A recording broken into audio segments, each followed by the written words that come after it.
todella hyvältä näyttää.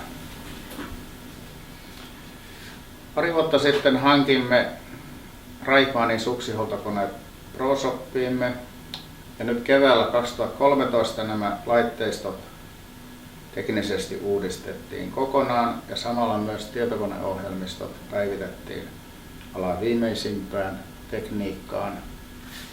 Ja näiden avulla kaikki kuvioinnit on helppo toteuttaa. Jos esimerkiksi hiihtäjä lähtee hiihtolomalla Lappiin tai Alpeille, jolloin on erittäin kylmä paikoin, aamuisin varsinkin, silloin voidaan valita tämmöinen V-structure eli kuvio, jossa on tämmöinen puumaisuus olemassa. Ja tämä antaa erittäin hyvän luiston ja pitkään kestää sitten voiden vastaavasti. No niin, siinä on nyt erilaisia suksia erilaisiin keleihin. Millaisia huoltoja on asiakkaille nyt tehty? Tässä on suksi, joka on juniori suurpujottelusuksi. Tähän on tehty nollakelin kuvio, joka näkyy tässä. Ja sitten tähän on 87 asteen kanttikulma ajettu tuolla meidän kanttikoneella. Entäs tuohon läskiin? Läskissä on nykyisellään uuden tyyppiset kuviot ja niihin saa tällaisen freeride rocker rough kuvion. Esimerkiksi tämä on wet snow, koska sukset on leveitä, ne vaatii silloin semmoisen kuvion, joka niin kuin luistaa myös sitten, koska tässä on tätä kantopinta-alaa tässä pohjassa niin paljon, niin on keksitty semmoinen, se on harvempi kuvio tässä pohjassa, mutta siihen voide sitten tarttuu paljon paremmin. Eli lumi ei tartu nyt suksen pohjaan? Kyllä. No entäs tuossa kisasuksessa? No, tässä on tämmöinen Völkki GSRS Fine kuviolla. Ja kuvio on tässä kylmälle kelille, eli silloin se on hieman tämmöinen hakapoikki jännästi, jossa myös kylmän kelin voide pysyy paremmin. Siinä ihan näkyy tuollainen niin kuin nuolen kärki. Kyllä. Tämä on näitä uusia kuvioita, joita kilpa-alppihiihdossa käytetään. Hyvältä näyttää.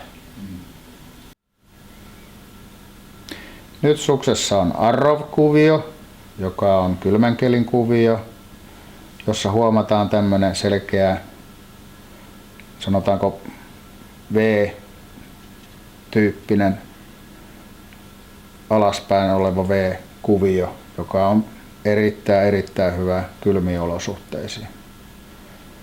Tässä on rompuskuvio, joka on tämmöinen keliolosuhteet +2 -2, eli semmoinen märän kelin kuvio. Tämä on hyvin tiheä kuvio, jossa näiden kuvioiden välit on paljon lyhyemmät kuin kylmemmässä säässä olevassa kuviossa. Ja tämä niin mahdollistaa nimenomaan silloin tuon voiteiden pysymisen ja luiston märkänäkin.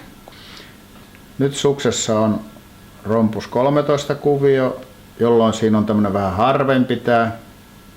Eli näissä on pitemmät välit näissä kuvioissa ja tää on semmoinen -10 asteen keliin aivan loistava suksi. Käytetään paljon ihan peruskuviona näissä kisasuksissa ja myös sitten puikkareissa ja miksei tätä voi käyttää ihan muissakin laskettelusuksissa, mutta tää on aivan näitä peruskuvioita nykypäivän alppihiihdossa.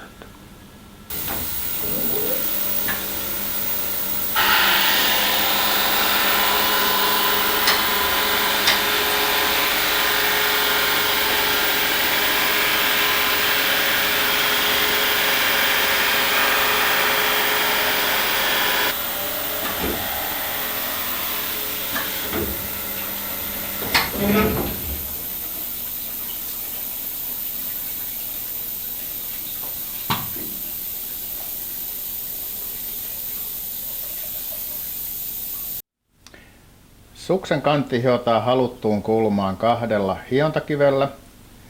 Tällä valkoisella keramisella hiontakivellä se hiotaan esimerkiksi tämä sivukantti 87 asteen kulmaan ja pohjan puolelle saamme tällä harmaalla hiontakivellä 0,5 asteen kulman pohjakantin puolelle.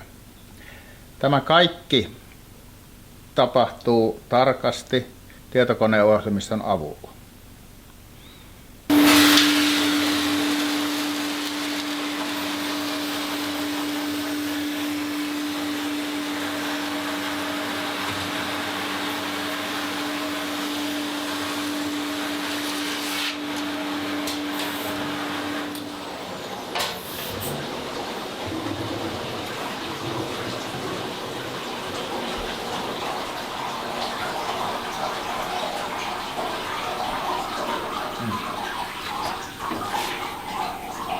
Tervetuloa laadukkaaseen huippusuksihuoltoon.